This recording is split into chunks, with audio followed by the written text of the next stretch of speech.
Welcome to Daily Tax Minute. This is Tony Novak here to share a few points on saving taxes and staying out of tax trouble. Today's topic is reinstating an LLC. So LLCs are a very common business form for sole proprietors that don't want to operate under their individual name, and also for partners where the partnership LLC wants to operate under a separate legal name. And it is often common, particularly for startups, to start up the company and then forget to renew the LLC.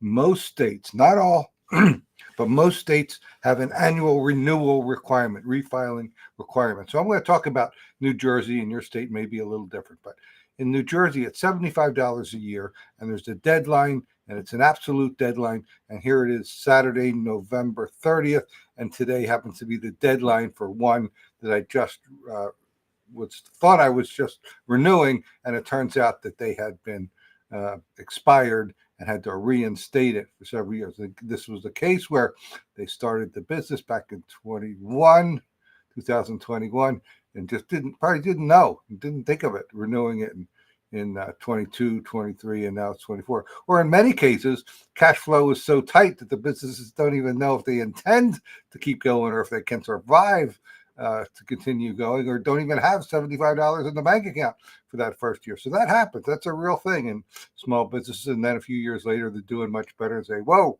we need to get our finances in order. So that was the case here. So I think that was the case anyway.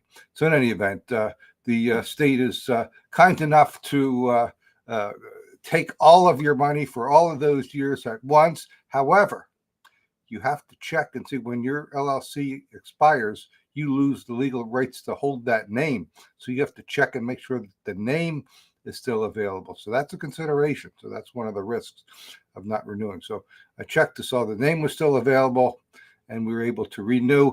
And then the state is also kind enough to charge an extra $75 for a reinstatement fee. So it costs you more than it would have otherwise, but it's not too terrible a thing. And then here's, I guess, the most important take home from this. So renewing an LLC is not normally part of an accountant's function. Don't assume that that's your tax preparer's job. It's not. It's actually a legal function.